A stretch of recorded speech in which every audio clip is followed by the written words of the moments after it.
Shalom, Bapak Ibu Saudara-saudari yang terkasih.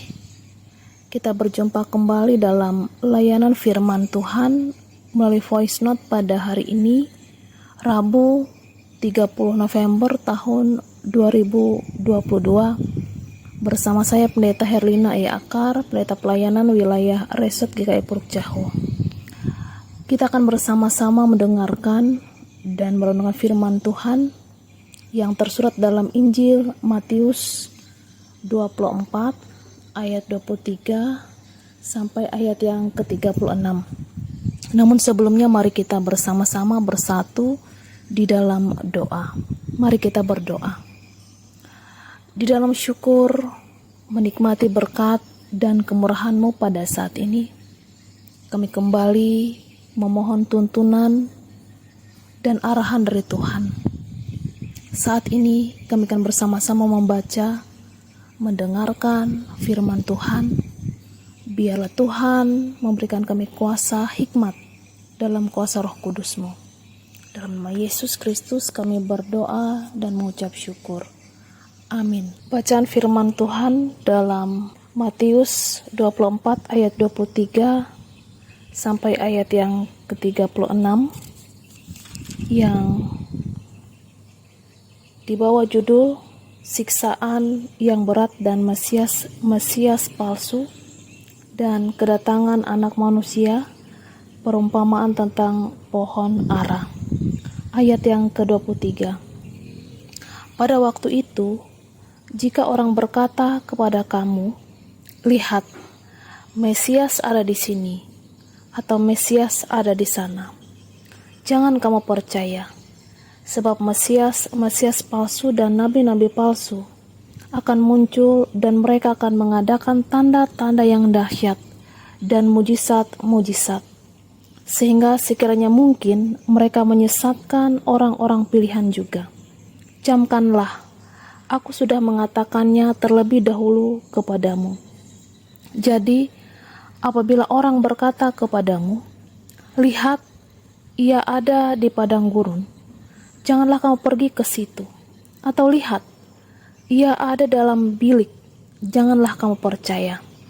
Sebab, sama seperti kilat memancar dari sebelah timur dan melontarkan cahayanya sampai ke barat, demikian pula kelak kedatangan anak manusia. Di mana ada bangkai, di situ burung nasar berkerumun. Segera sesudah siksaan pada masa itu, matahari akan menjadi gelap, dan bulan tidak bercahaya, dan bintang-bintang akan berjatuhan dari langit, dan kuasa-kuasa langit akan goncang.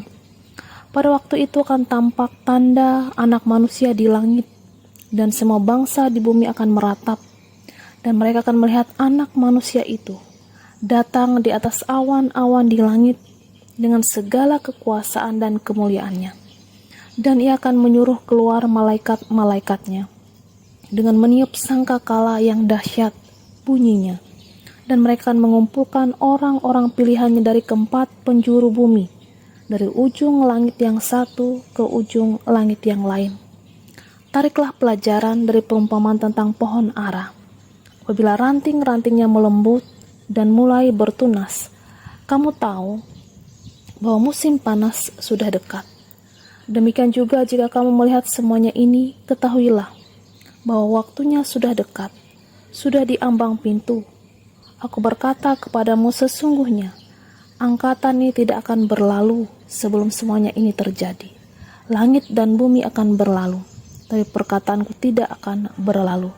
Tetapi tentang hari dan saat itu, tidaklah seorang pun yang tahu, malaikat-malaikat di sorga tidak, dan anak pun tidak, hanya Bapa sendiri. Tuhan Yesus bersabda, yang berbahagia ialah mereka yang mendengarkan firman Tuhan dan yang memeliharanya. Amin. Nas bacaan firman Tuhan kali ini merupakan bagian dari khotbah tentang akhir zaman.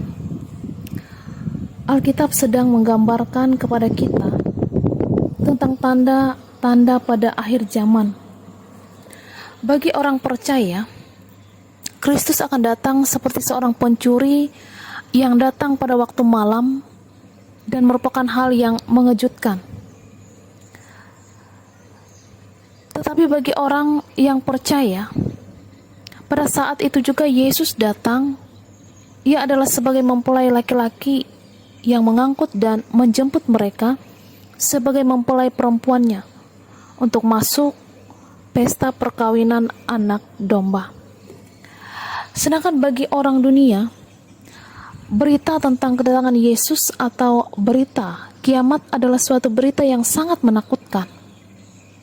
Tapi bagi orang yang percaya, ini adalah sesuatu yang membuat sukacita, karena kita akan berjumpa dengan Yesus muka dengan muka. Bapak, Ibu, Saudara-saudari terkasih, dalam nas ini ada begitu banyak tanda-tanda yang menggambarkan dan mempersiapkan khususnya orang-orang percaya untuk mewaspadai, mempersiapkan diri menjelang kedatangan Kristus, dengan tujuan supaya umat-umat Tuhan tidak terlena, tidak kedapatan terlelap, bahkan tidak ada persiapan sebagaimana orang yang belum mengenal, belum tahu apa-apa, atau yang belum percaya sama sekali. Sebagaimana dalam ayat yang ke-25, terus menegaskan bahwa segala sesuatu sudah terlebih dahulu disampaikan kepada kita. Bapak, Ibu, Saudara-saudari terkasih, yang menjadi perenungan bagi kita sebagai orang-orang yang percaya, bagaimana kita mempersiapkan diri kita. Yang pertama, untuk mencapai keberhasilan yang benar sebagai orang percaya, menjaga diri dan menghidupkannya adalah melalui pembacaan firman Tuhan dan merenungkan firman Tuhan siang dan malam. Melalui firman Tuhan ini akan memenuhi setiap kebutuhan hidup kita dan membantu kita untuk berdiri tetap kuat dalam menghadapi masa sulit, keadaan, situasi alam, situasi hidup yang sedang kita alami. Membaca firman Tuhan dan merenungkannya baik siang dan malam, ini juga membuat hidup kita makin berkenan kepada Tuhan, karena kita telah dibentuk suatu pola dalam kehidupan yang sesuai, seturut dengan kehendak Tuhan. Kemudian yang kedua, prinsip hidup sebagai orang yang percaya adalah melalui doa. Tanpa doa, orang Kristen tidak akan dapat mempertahankan kehidupan kekristenannya. Doa adalah cara untuk mempertahankan kekuatan dari serangan musuh, yaitu si iblis. Seorang filsuf mengatakan berdoa adalah perilaku dari jiwa yang paling luhur dari dalam dan akan tetap demikian selama dikehendaki oleh Tuhan. Bapak, Ibu, Saudara-saudari terkasih, karena itu tetaplah berdoa, tetaplah berdiri teguh, dan tetaplah berjaga-jaga dalam segala kewaspadaan di dalam Tuhan. Kiranya melalui kebenaran firman Tuhan saat ini menolong, memberkati, menyertai kehidupan kita untuk tetap percaya, bahkan selalu siap dalam menyambut kedatangan Tuhan. Tuhan Yesus memberkati kita. Amin. Mari kita bersama-sama bersatu dalam doa.